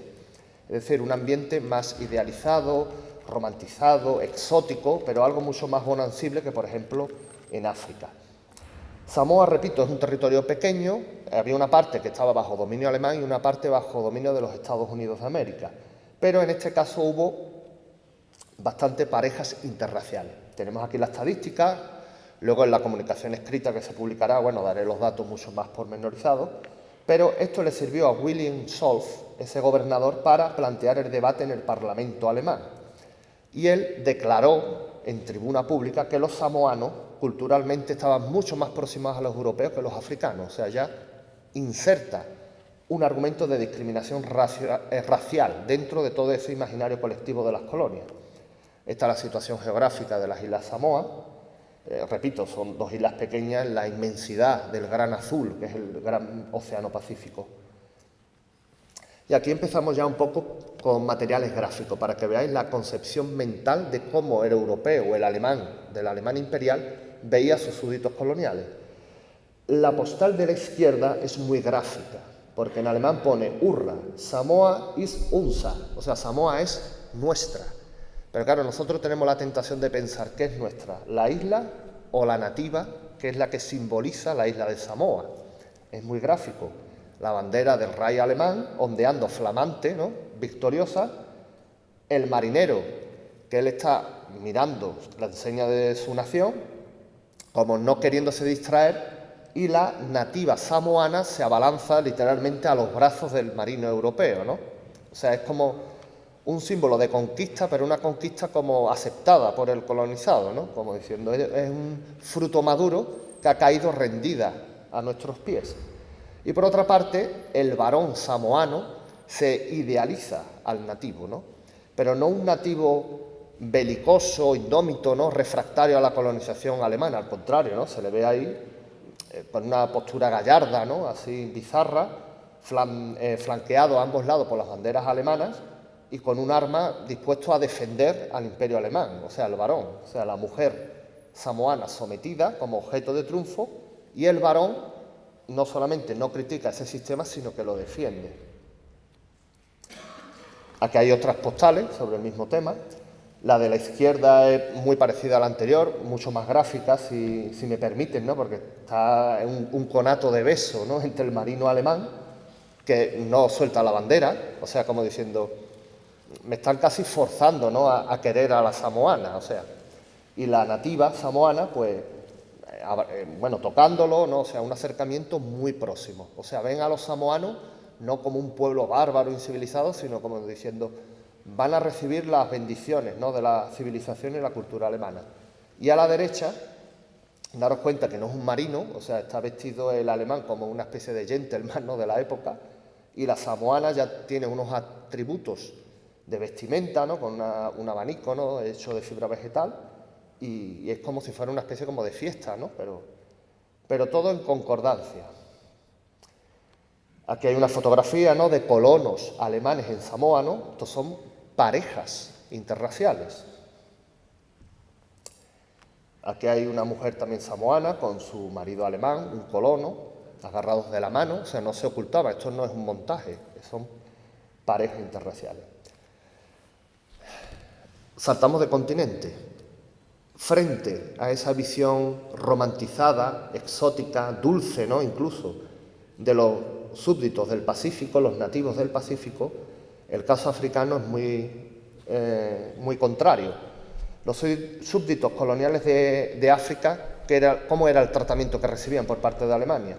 Esta imagen es muy gráfica, es real, pero daros cuenta que aquí están los chicos jóvenes africanos con cadenas, ¿no?, en una época que se supone la esclavitud ya ha sido abolida.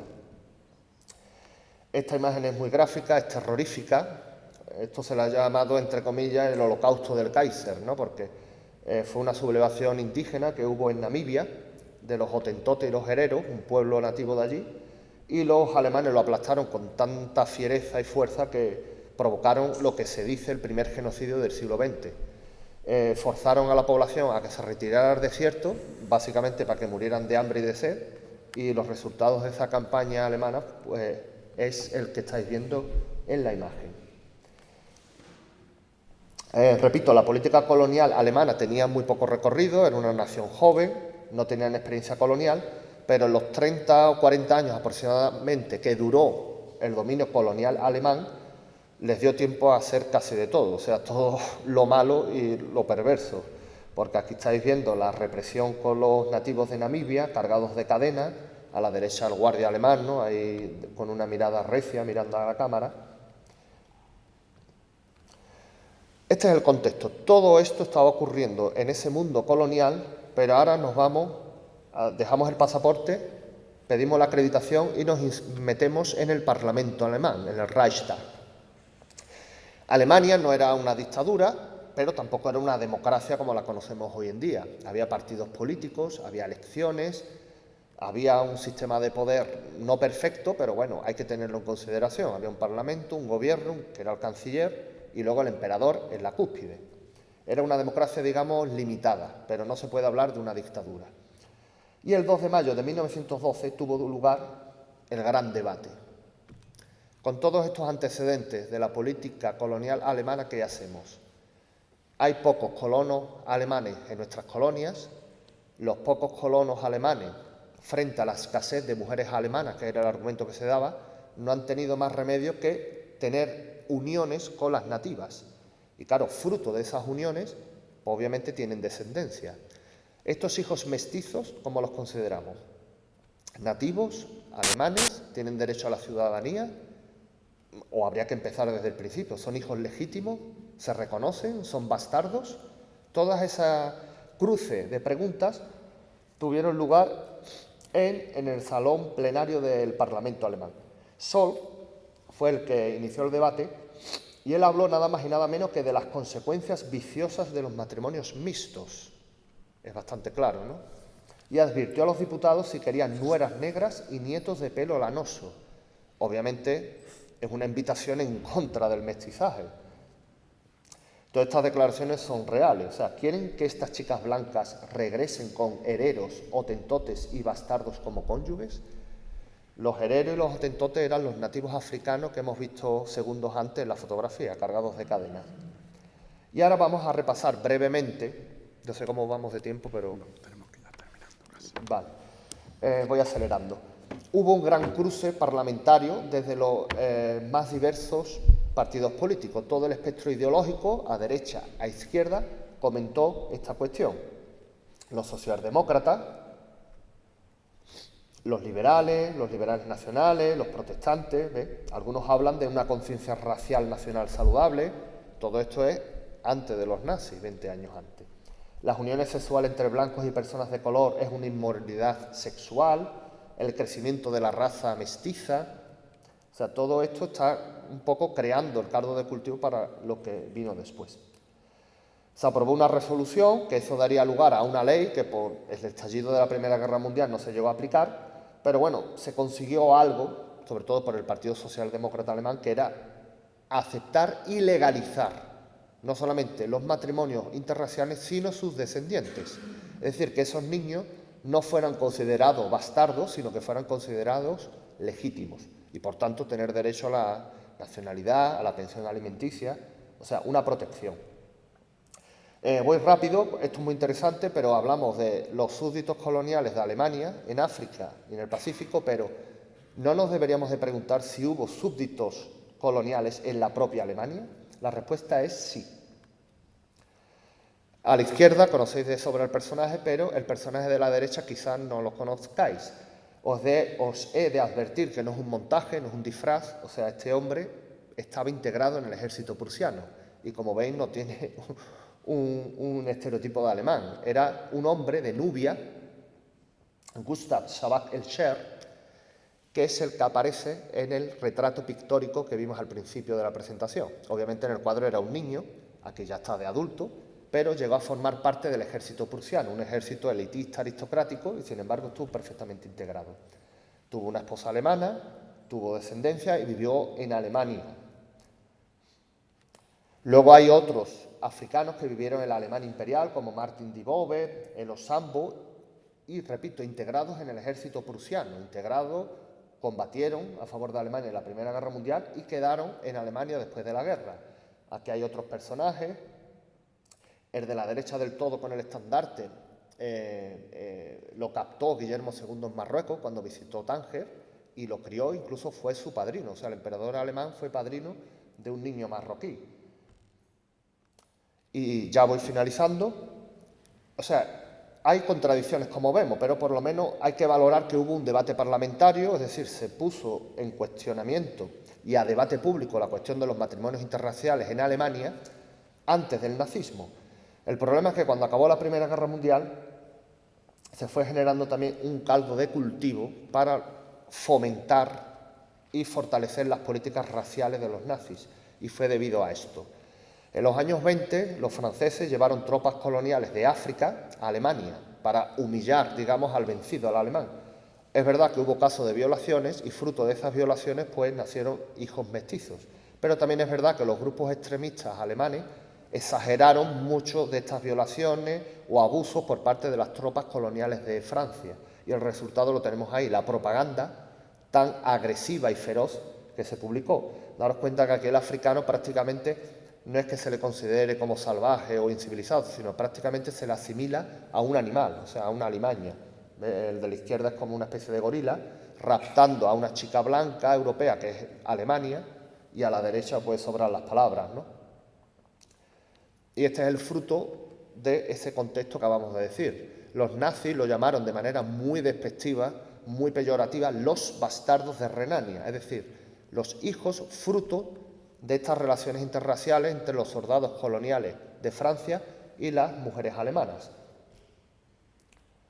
La filosofía nazi, como podéis imaginar, en los años 30, ya vamos terminando, ya avanzamos, cuando tomaron el poder, ellos se preguntaron qué hacemos con estos hijos, con estos bastardos de Renania. Según la clasificación racial nazi, los negros, la gente de los súbditos coloniales, las personas mestizas obviamente no tenían mucha consideración en el ideario racial nazi. No es que hubo una legislación específica, como hubo contra los judíos, pero obviamente fueron también víctimas de la discriminación, del ataque, de la injuria y del insulto. Y de hecho, todos los africanos que vimos antes integrados en el ejército prusiano, cuando llegaron los años 30, muchos por desgracia, tuvieron que abandonar el país. Simplemente termino con esta frase, que en la historia siempre hay un antecedente. Tenemos que aprender de la acción y luego estar muy atentos a las reacciones. Es decir, los padres y los abuelos de los nazis plantearon un debate sobre las uniones interraciales y luego esos hijos hicieron todo lo contrario en los años 30. Así que muchas gracias por vuestra atención. Gracias.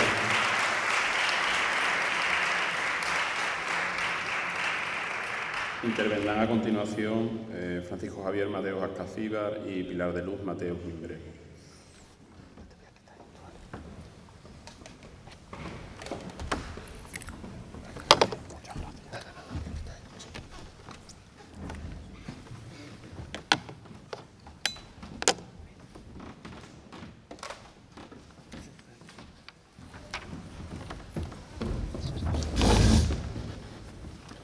Francisco Javier Mateos Alcacíbar es licenciado en Documentación, archivero y bibliotecario del excelentísimo Ayuntamiento de Llerena y miembro de la Junta Directiva de la Sociedad Extremeña de Historia, también es vicepresidente de la Asociación de Archiveros de Extremadura, ha publicado algunos trabajos de investigación relacionados con la historia local de Llerena. Y Pilar de Luz Mateos Mimbrero es graduada en Bellas Artes por la Universidad Complutense de Madrid, máster universitario en formación de profesorado de educación secundaria, titulada docente para la formación profesional para el empleo.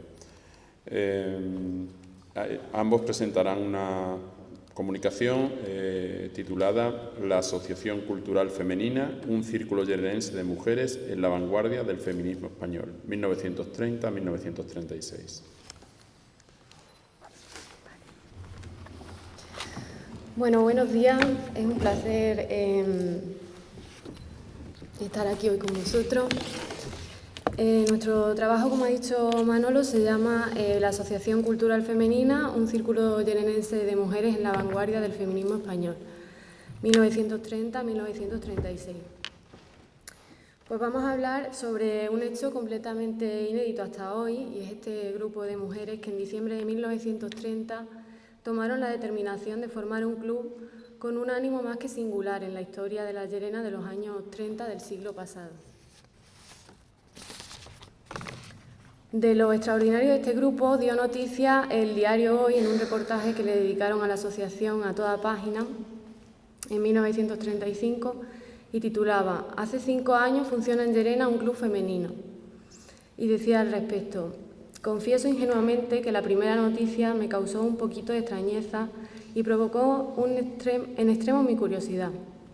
Un club femenino en Llerena, no en Inglaterra ni en las adelantadas ciudades de la rara Norteamérica, vanguardia del feminismo moderno y falseado, sino en un pueblo de la Baja Extremadura, Desde luego que la noticia de su existencia tenía para el repórter el reto estimulante de lo curioso y extraño y no podía menos que empujarle a visitar el club.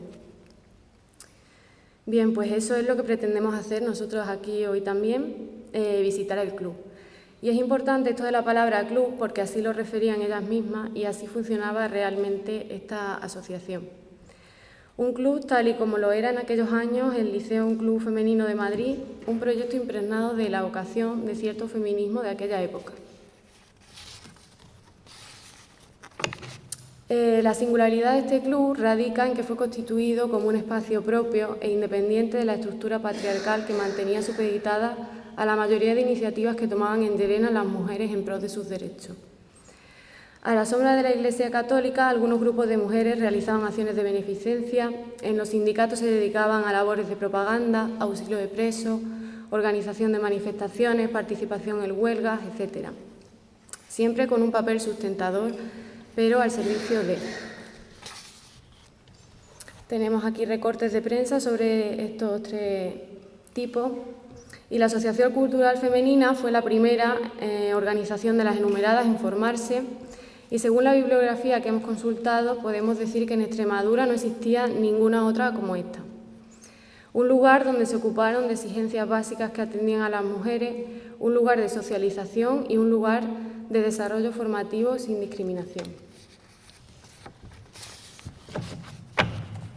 El 31 de diciembre de 1930 se inaugura la sede, remodelada por las asociadas en la planta baja del Palacio Episcopal de Llerena. Se presenta la asociación con 20 asociadas y 8 socias protectoras. La licenciada en Filosofía y Letras Enriqueta Martín Ortiz de la Tabla ofrece una conferencia con el título «Sin creer en los demás se puede vivir, sin creer en uno mismo no se vive». Una conferencia que marca la senda por la que las asociadas pretendían caminar. Un feminismo de autoafirmación, práctico y nada dogmático. La mujer por encima de su condición social, de su edad, su educación, su religión o su ideología.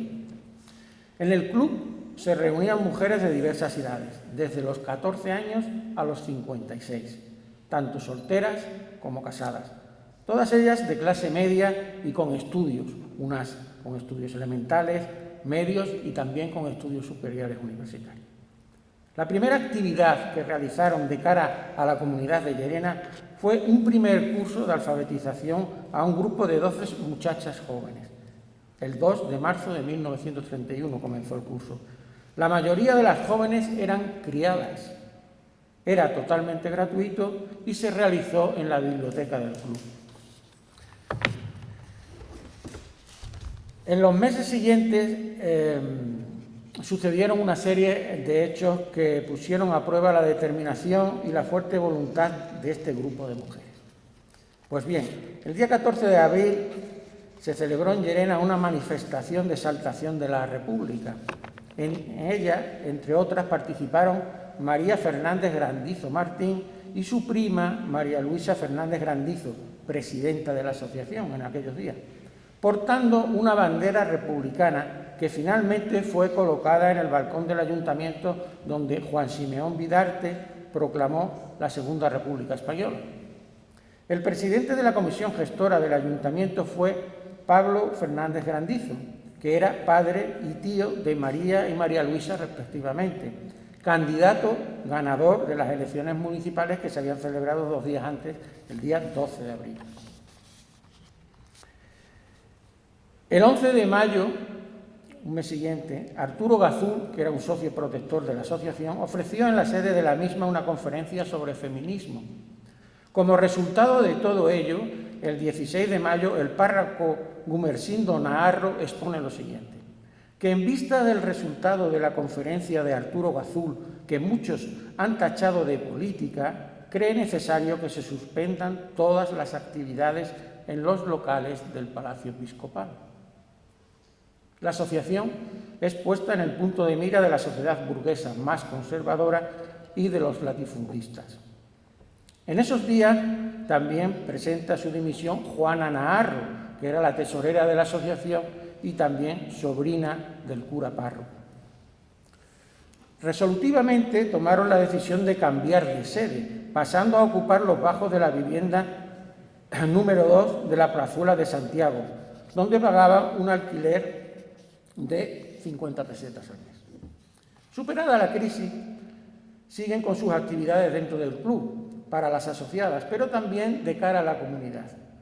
Por los márgenes de esta comunicación solo vamos a reseñar una de ellas. El 19 de noviembre del año 31, la asociación comienza su colaboración con la institución local La Gota de Leche, dirigida por el médico Santiago Chávarri. Se comenzó atendiendo a 12 madres con sus hijos.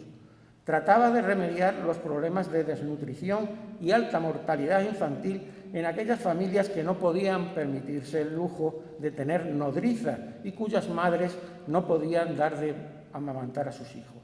Las asociadas preparaban biberones, enseñaban las técnicas de esterilización, el uso de las leches en polvo, etcétera, etcétera.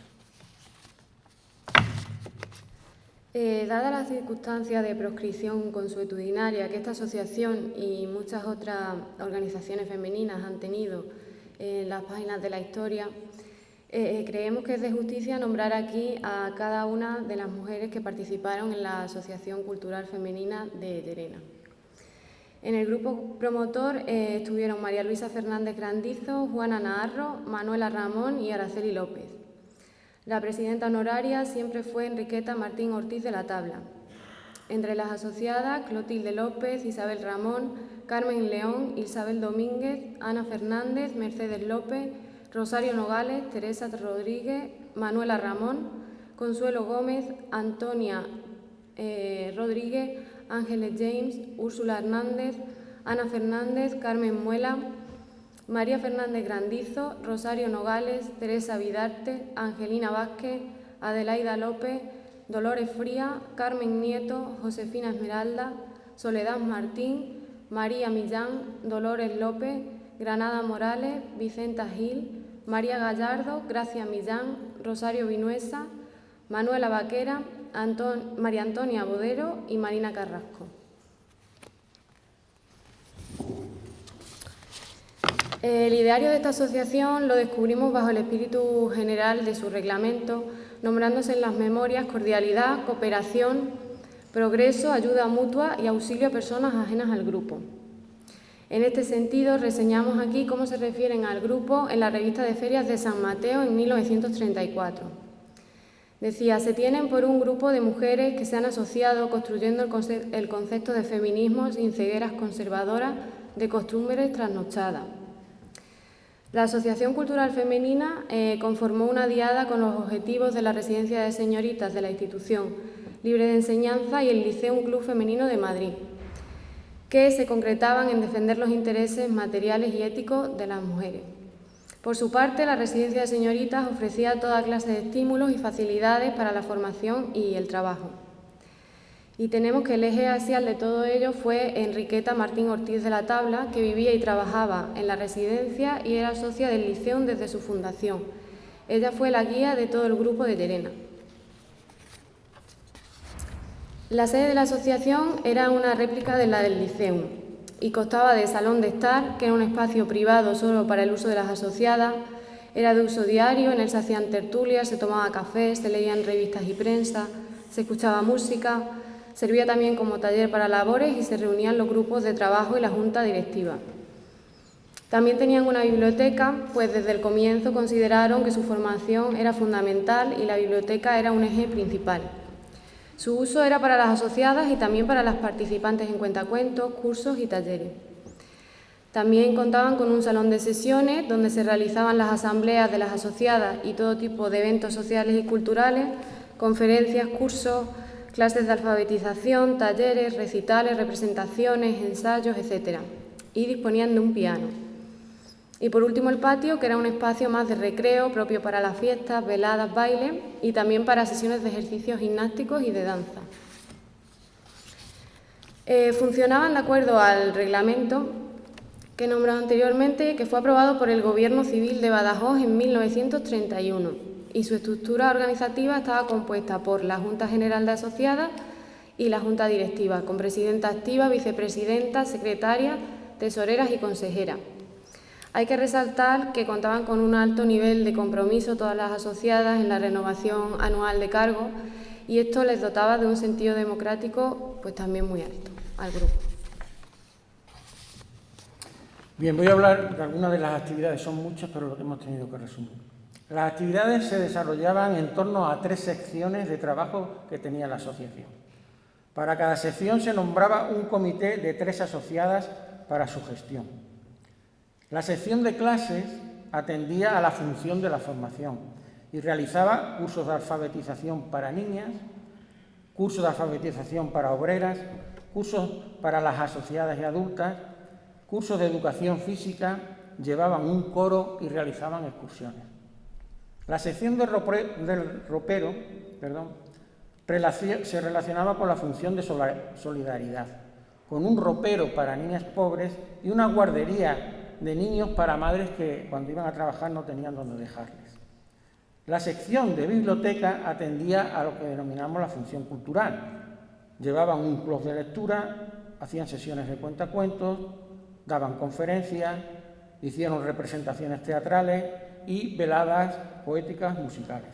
En resumen, unas actividades muy semejantes a las promocionadas por la Institución Libre de Enseñanza en la Residencia de Señoritas y también por otras actividades propias del Liceo Club Femenino de Madrid.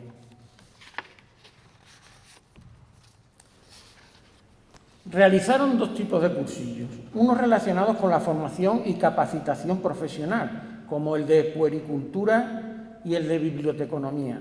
Ciencia esta que en aquella época solo se estudiaba en Madrid, en Barcelona y en Llerena. Otros relacionados con la educación, como fisiología e higiene. Pensemos que en aquellos años la sociedad ilustraba a las mujeres de toda clase y condición que durante la menstruación no debían lavarse y además era pecado hacerlo, y así muchas otras cosas. Y también hicieron cursos de cultura general, de analogía literaria, de historia española, de historia universal, de arte, etc. Otras actividades pioneras de esta asociación fueron el club de lectura. Ahí tenemos una imagen de las chicas que concurrían al club de lectura, que lo dirigía la bibliotecaria, que era ya titulada de biblioteconomía de los cursos que habían realizado. El club de lectura se desarrollaba en la biblioteca y fomentaba la cultura literaria, pero también la expresión oral. Era una herramienta fundamental para que la mujer gozara de independencia de cara a la sociedad. Pensemos que hasta los años 80 no volvieron los clubes de lectura a algunas bibliotecas españolas. En su biblioteca también organizaron numerosas sesiones de cuentacuentos para niños, algo también inédito en aquella época. El grupo de gimnasia y danza rítmica lo dirigía 2 asociadas. Entonces, pocas mujeres practicaban la educación física, siendo esto un tabú en poblaciones tan pequeñas como Llerena. En 1934, según vemos en este recorte de prensa, se llevó a cabo en el patio del club una exhibición de danzas rítmicas por parte de las alumnas de la clase de gimnasia, lo que ocasionó un gran revuelo social. El párroco de Santiago amenazó a algunas madres de la parroquia con excomulgar a sus hijas si persistían en este tipo de prácticas. Lógicamente, las exhibiciones públicas de danzas rítmicas se suspendieron. También el grupo realizó excursiones que seguían el mismo espíritu de conocimiento práctico que proponía la Institución Libre de Enseñanza y también la Residencia de Señoritas, que es de donde bebían nuestras feministas de Llerena. Hicieron excursiones a Guadalupe y a Mérida, guiadas por Enriqueta Martín, que era licenciada en Historia y en Historia del Arte.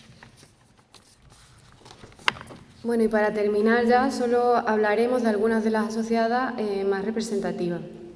Enriqueta Martín Ortiz de la Tabla fue durante toda la vida de la asociación presidenta honoraria, hizo bachillerato y magisterio en la Normal de Badajoz, estudió Filosofía y Letras, doctorándose en Historia en la Universidad Central de Madrid. Fue la extremeña con mayor presencia en la Residencia de Señoritas de Madrid, estuvo ligada a ella desde su fundación, desde 1915 y hasta 1936, lectora en el Smith College, Massachusetts, entre 1919 y 1922, Fue docente en el Vassar College, Nueva York, entre 1924 y 1929. Estas son las dos primeras universidades del mundo que ofrecieron educación superior a mujeres. Fue socia del Liceo Club Femenino de Madrid desde su fundación, profesora en el Centro de Estudios Históricos, bibliotecaria de la Residencia de Señoritas, creadora de la Biblioteca Popular de la Casa del Niño del Liceo Club Femenino y directora de los estudios de biblioteconomía de la Residencia de Señoritas entre 1930 y 1936, autora de 2 manuales de biblioteconomía. Soledad Martín Ortiz de la Tabla era de las socias mayores, de mayor edad, quiero decir. En 1895 estudió en el pensionado de Santa Úrsula, en Niza, donde aprendió perfectamente el francés. En 1901 abre junto a su marido una imprenta y edita en el diario local El Curioso Extremeño. Publicó numerosos cuentos, artículos y poesías en revistas de España y de Argentina. Es una de las 2 únicas mujeres del grupo fundador de la famosa revista de Extremadura. María Fernández Grandizo Martín estudió magisterio en Sevilla. En 1924 se licencia en farmacia en Madrid. Abre su farmacia en Llerena. En 1930 realizó un curso de análisis de química fisiológica en el Instituto Nacional del Cáncer. En ese mismo año, otro curso práctico en el Laboratorio de Análisis Químicos y Bacteriológicos del Hospital General de Madrid. En 1931 se diploma como inspectora farmacéutica municipal y fue alumna de la Residencia de Señoritas. María Luisa Fernández Grandizo Martínez. Ella era mexicana y estudió aquí en España. Estudió magisterio en Madrid en el curso 29-30 y en esos años fue residente en la Residencia de Señoritas. Ella fue la ideadora de la Asociación Cultural Femenina de Llerena. Araceli López Martín, socia fundadora de la Asociación Cultural Femenina. Era la asociada que organizaba todo lo relativo a las tertulias musicales y el coro. Trabajadora de la notaría de Llerena hasta su jubilación. Musicóloga y pianista de gran cultura musical, impartía clases de solfeo, piano y canto a niños y jóvenes de la localidad. Creó la agrupación coral de Llerena. En 1985, el Centro de Iniciativa y Turismo de Llerena le concedió la Granada de Oro por su meritoria carrera musical. Y para terminar, traemos aquí a colación la última actividad que realizó la asociación aquí en Llerena. Fue el 4 de julio del año 1936, a 10 días del golpe de Estado que desbarató todo esto. Se trataba de una velada literaria en honor a Gustavo Adolfo Bécquer, que ese año se cumplía el centenario de su nacimiento.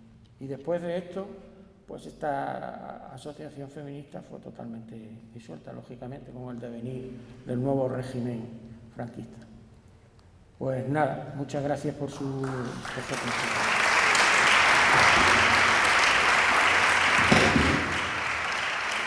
Muchas gracias. Y para finalizar este bloque de comunicaciones de la mañana y también la sesión de mañana de esta jornada, intervendrá Ángel Bernal Estevez. Bien, Ángel es licenciado en Geografía e Historia por la Universidad de Salamanca con premio extraordinario de licenciatura y posterior grado de doctor en Historia Medieval. Catedrático de instituto ya jubilado, forma parte de los consejos de redacción de la revista de Estudios Extremeños, entre otras. Su obra investigadora abarca más de una docena de libros y varias decenas de artículos en revistas especializadas y hasta jornadas de historia. En esta tarde nos va a presentar una comunicación titulada Conflictos por el uso de la tierra entre Usagre y Villagarcía de la Torre durante el siglo XV. Bueno, yo tenía aquí una pequeña presentación, pero no sé cómo localizarla. Eugenio. Me hace un favor.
Buenas tardes. Vamos a cambiar de tercio. La verdad es que dirán ustedes que qué hace un tema como este en unas jornadas como las que nos concitan aquí. Yo tenía preparado un trabajo sobre Usagre y coincidió con la convocatoria de las jornadas y como lo tenía recién terminado lo envié. Así que quiero agradecer a la organización, a la Sociedad Extremeña de la Historia, el que hayan admitido a su presentación aquí en las jornadas, en estas jornadas, en donde vamos a hablar de otro tipo de violencia diferente a la que han estado ustedes escuchando aquí a lo largo de la mañana, y a otro espacio temporal diferente, pues nos vamos a situar nada menos que hace 500 o 600 años, en un territorio en el que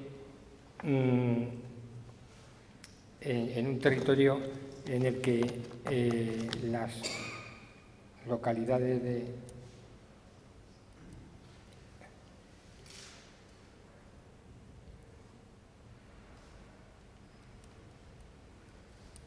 bueno, aquí tendría que haber salido un mapita que no sale, de manera que como quiera que Usagre y Villagarcía de la Torre están aquí muy cerca de Llerena, y yo les imagino a ustedes cercanos aquí al territorio, sabrán perfectamente a dónde nos estamos remitiendo en el espacio. La convivencia entre las dos comunidades vecinas de Usagre y Villagarcía de la Torre en el siglo XV se vio dificultada por la existencia de fuertes tensiones provocadas por el uso indebido de determinados espacios del término municipal de Usagre por los vecinos de Villagarcía, amparados por sus señores, quienes a su vez ejercieron una presión feudal sobre dicho término con la finalidad de hacerse con el uso y disfrute de los mismos. Estas tensiones, acompañadas del uso de la fuerza, crearon una espiral de violencia que solo se resolvió con la convalidación de un antiguo acuerdo de 1385 o la suscripción de nuevos y sucesivos acuerdos que trajeron temporalmente la paz a la zona. Esa convivencia conflictiva fue debido a dos circunstancias convergentes. Una, el hecho de su distinta dependencia jurisdiccional, y otra, la diferencia de tamaño de los términos municipales de ambas villas. Respecto a la primera, hay que decir que Villagarcía, sometida al dominio jurisdiccional de sus señores, estaba rodeada en todo su contorno por encomiendas de la Orden de Santiago y disponía de un término municipal de unos 67,5 kilómetros cuadrados, 3 veces y media más pequeño que el de Usagre. A lo largo del siglo XV, la población de ambas villas fue en aumento, más significativamente la de Villagarcía, pues al tener jurisdicción propia, diferente a la de los pueblos limítrofes, se acabó convirtiendo en refugio de delincuentes que huían de los pueblos colindantes buscando la impunidad de la protección que les brindaba una jurisdicción distinta. Ese crecimiento demográfico, unido a los malos usos practicados por los señores de Villagarcía, en particular por don Luis y don Pedro Ponce de León, segundo y tercer señores de Villagarcía, que ampararon o incluso animaron en todo momento a sus vasallos, fue el causante, a nuestro entender, de la ocupación y aprovechamiento impropio de algunas tierras del término de Usagre a partir de una concordia suscrita en el año 1385 sobre comunidad de pastos. Ese acuerdo, seguido de otros posteriores que se concretan en el texto de la comunicación, no fue sino la salida acordada o negociada para llevar la paz a la zona entre dos comunidades que vivían de espaldas y enfrentadas.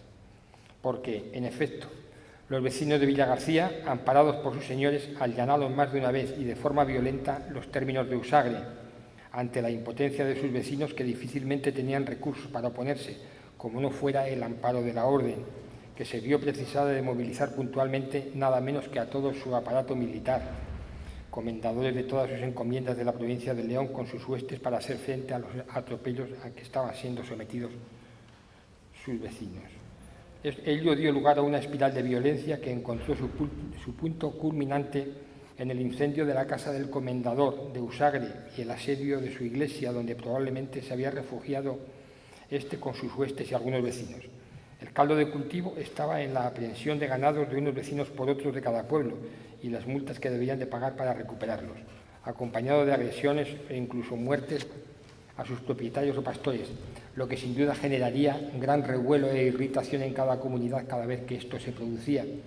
Unas heridas difíciles de cicatrizar cuando estaban provocadas por una violencia incontenible que ellos mismos alimentaban y no podían sofocar, y que obligaba a las autoridades a acudir a la vía jurídica para encauzar los conflictos y la necesidad de llegar a acuerdos para calmar la tensión y facilitar una convivencia más o menos estable. Porque el fondo de la cuestión era el uso de la fuerza, ejercer la violencia para tensar o romper la legalidad o el status quo, como muy bien reconoce don Pedro Ponce de León, quien después de realizar todo tipo de correrías y atropellos por la zona, le tocó vivir el encumbramiento de don Alonso de Cárdenas y reconocer que contra él no podía competir en fuerza, lo que le llevó a buscar un acuerdo. Todo vino a colación de una avenencia de pastos suscrita entre ambas comunidades en el referido año de 1385, por la que determinados términos de uno y otro pueblo podían ser aprovechados por los vecinos del otro.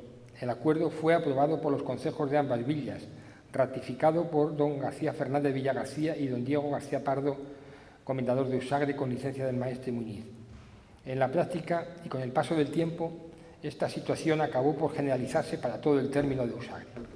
Dichos aprovechamientos consistían en pasear con sus ganados los términos y dehesas, cazar y pescar en sus términos y ríos y cortar leña y madera en sus montes, hasta el punto de que los vecinos de Villagarcía consiguieron acotar y adhesar cierta parte de dichos términos y hacer prendas en los ganados de los propios vecinos de Usagre que entraban a aprovechar aquellos terrenos, según nos consta por un documento dado en Valladolid en junio de 1442. Esta situación de hechos consumados, reforzada por el apoyo de los señores de Villagarcía, don Luis Ponce de León y doña Teresa de Figueroa, había dado alas a los vecinos de esta villa que habían desembocado en una batalla campal entre el vecindario de ambos pueblos, pues si los vecinos de Usagre les hacían prendas en sus ganados cuando los hallaban paciendo dentro de sus términos, los señores de Villagarcía enviaban a sus vecinos, organizados en partidas de a caballo y a pie, para ir a los términos de Usagre a robar sus ganados y bienes, agrediendo a los que se le oponían y llevándolos presos a Villagarcía. Se llegó al extremo de prender a los vecinos de Usagre y hacerles todo tipo de injurias cuando iban de paso por los caminos a otros territorios de la Orden de Santiago. La situación alcanzó tal nivel de conflictividad que obligó a las autoridades de la Orden, siendo maestre el infante don Enrique, a intervenir, y en el capítulo general celebrado en Uclés el día de Santa María de septiembre de 1440. Después de una información detallada de la situación que se estaba viviendo en la zona, tomaron el acuerdo de facultar al comendador de la provincia de León para movilizar a todos los consejos y comendadores de dicha provincia y con sus huestes y en apoyo y defensa de los vasallos de Usagre para hacerse restituir todas las prendas, ganados o bienes que los vecinos de Villagarcía les hubieran hecho. Esta declaración de hostilidades de la Orden hacia los señores de Villagarcía, movilizando a toda la provincia de León, es una situación de tensión que encuentra su explicación en el personaje de don Luis Ponce de León, que no dudaba en actuar de manera violenta con cabalgadas, correrías y pillajes para consolidar su señorío a costa de perjudicar a los pueblos vecinos de Llerena, Usagre y Bienvenida, lo que le valió el recuerdo de hombre cruel y obligó a poner en alerta a todos los comendadores de la Orden para evitar represalias o hechos de similar naturaleza en sus encomiendas. La situación se relajó por la actuación de las autoridades jurisdiccionales respectivas. En efecto, se conservan las cartas de confirmación del infante don Enrique, una del maestre de la Orden de Santiago a don Luis Ponce de León, señor de Villagarcía, fechada en 1444, para que se respete el pacto que se realizó entre Usagre y Villagarcía, para que ambos concejos pudieran disfrutar de los pastos y aguas del otro término. Y otra de don Álvaro de Luna, ya maestre, fechada en 1446, donde se manda que se siga manteniendo el aprovechamiento de los pastos de ambos términos por ambas villas hasta que se determine sobre el particular en el próximo capítulo general. Otros puntos de fricción entre ambos pueblos fueron la dehesa del Calvo y la Perdiguera. Estas dehesas eran linderas de la dehesa municipal de Botoz, una parte de la cual la tenía ocupada el señor de Villagarcía. Además, tenemos la pretensión de este señor en guardar la dehesa como si sobre ella tuviera jurisdicción propia, lo que el concejo de Usagre le contradecía porque dichas tierras estaban, como todas las demás, sometidas a unos usos tradicionales como eran que los labradores que labraran en dichas tierras, tanto si fueran vecinos de Usagre como de otras partes, tenían derecho, sin pena alguna, a coger leña y cepas para quemar en las condiciones establecidas en las ordenanzas, tanto en el heredamiento como en sus propias casas, pescar, cazar y en los tiempos de labores y de cosecha de pan, poder pastar con sus bestias asnales sin pena alguna. Otro punto de fricción fue el mesón de la Castellana y su área colindante, un ejido existente entre dicho mesón y una huerta propiedad de don Pedro Ponce de León. Dicho ejido, que era municipal, lo tenía ocupado y tomado por propio e impedía por la fuerza que los vecinos de Usagre lo aprovecharan. Esto con más detenimiento, con más detalle, lo tienen ustedes en la comunicación. Finalmente, otro conflicto se situaba en la dehesa de Jubrecelá, propiedad de Usagre, aunque con derecho de pasto de los vecinos de Hinojosa y Bienvenida, que la tenían semiocupada los vecinos de Villagarcía con apoyo de su señor. La queja del concejo de Usagre a los visitadores de la orden estaba fundamentada en los abusos y atropellos que recibían de los vecinos de Villagarcía, con el favor, se dice, de su señor, quienes en grupos numerosos, de a caballo y a pie, les prendaban sus ganados y puercos y se los llevaban a Villagarcía, utilizando la violencia, de manera que los vecinos de Usagre, amedrentados, no osaban aprovechar aquellos parajes ni oponerse a aquella fuerza de que eran objeto, lo que facilitaba que el aprovechamiento de la dehesa quedara en manos de sus vecinos, con peligro de perderla. Por ello, y aprovechando su presencia allí, procedieron estos visitadores de la orden a apearla y mandaron que en lo sucesivo se aplicaran las penas que ellos mismos habían dejado acordadas en unas nuevas ordenanzas que actualizaban las antiguas. Esta decisión fue apoyada por el maestre Cárdenas. La posterior reclamación de don Pedro Ponce no tuvo ningún recorrido, por la sencilla razón de que no era cierta, y prevaleció el arbitraje de los visitadores de la orden, respaldada por el maestre, que sentó el principio jurídico de las actuaciones posteriores, al ser ratificado por los Reyes Católicos en 1494, en la confirmación de los privilegios solicitados por el Concejo de Usagre. Es la llegada de Cárdenas al maestrazgo de Santiago y su enorme poder, y por qué no decirlo, el comienzo del establecimiento del imperio de la ley, lo que alivia la situación y comienza a poner paz en la zona, una vez aplacadas las ansias expansionistas de don Pedro Ponce de León. Y con esto doy por terminada mi exposición. Muchas gracias. Muchas gracias.